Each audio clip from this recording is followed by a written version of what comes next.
Hi, I'm Brett. This is a video update on a newer version of the Mitsubishi Evo range, and today we're standing actually beside the Mitsubishi Lancer Ralliart, which is the, let's say, the WRX version to Subaru is what Ralliart Lancer is to Mitsubishi. Of course, you've got the Mitsubishi Evo 10, which is the higher spec model, and in the Subaru range you got the Subaru STI, which is a higher spec in that range as well. A lot of the models share similar components and features. Subaru shares a lot of components with the engine. Mitsubishi shares a lot of things in this car as well with the Evo. You'll see earlier on we've updated a video with the requirements and the positives and the negatives about when you should and shouldn't change the rubber timing belt on the earlier 4G63 twin cam 2-litre engine in the Evo 9 and earlier. Well, today we're standing beside the newer engine, which is the all-alloy engine,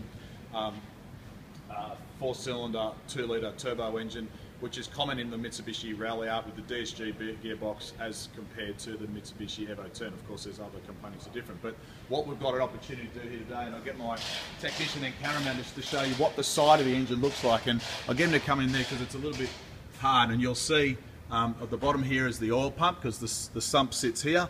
You've got the drive to the crankshaft, and then of course up the side here you've got the timing chain, which goes to the two variable cam controllers right up the very top. And one of the things that you'll notice here, this is the timing chain tensioner and the guides, which are so critical in keeping this aligned and tight when the engine is performing at its peak power, because remembering this is accelerating and slowing down, and you've got slack and tension on either side of the chain depending on what the variable cam controls are doing as well. Now, this particular engine has got the side being removed because it brought on the fault code, which has been happening with some of these cars that are now approaching 4 or 5 years old. The earlier models had a different timing chain to what Mitsubishi has now superseded with the newer models. The timing chain stretches, the tensioner then runs out of adjustment, can't keep the timing chain tight. That then brings on variable cam control faults through the check engine light on the dash. The engine doesn't perform properly. Eventually you will get a fault code that's showing, which is a calculated fault code through the ECU, that the tensioner is out of range, which means the tensioner can no longer keep the chain tight within specification, which then starts causing some really unusual noises coming from the side of the engine, which has been diagnosed in this particular car. So you've got to pull the sump off to get the side off to get to all these parts to replace it. So what I've got on the bench here is to show you, this is the new genuine factory tensioner. When that arrives in the plastic box, never ever pull that out when you receive it, because it takes the tension out of the piston inside there, which is so critical in keeping the tension on the chain.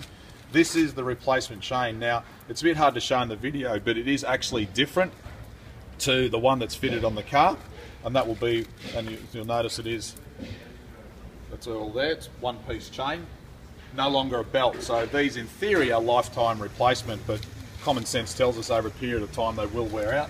And these are the gaskets that are required when you fit this. Now, it's quite a labour intensive job to pull the whole side out of this. It's something you want to make sure that you do with the right tools and equipment and the right knowledge. It is a very, very specialist thing. It's certainly not something you try to do at home. When it all goes back together with the right package of performance parts, with the right factory tune using EcuteK software, these engines can generate really good, healthy performance over and above the factory standard tuning file, because obviously around the world these cars are detuned for different octane ratings, different conditions, different maintenance schedules that people look after their cars. So for more information, you can find that on our website. Download the Power Kit document for the Mitsubishi Lancer Ralliart off the performance drop-down box on the mrtperformance.com.au website. Of course, follow us on Facebook, YouTube, Twitter. There's a whole heap of videos and other information that you can get here on our video channel. Down the bottom of this video, you'll see there's some links on the text file which will take you to some dedicated areas and some other photos. But for today, I hope this information has helped you know more about your Mitsubishi Lancer Ralliart with the new 2-litre all-alloy engine. And wherever you are in the world, on behalf of my team, Aaron behind the camera, and the rest of the guys here in Sydney, thanks for watching.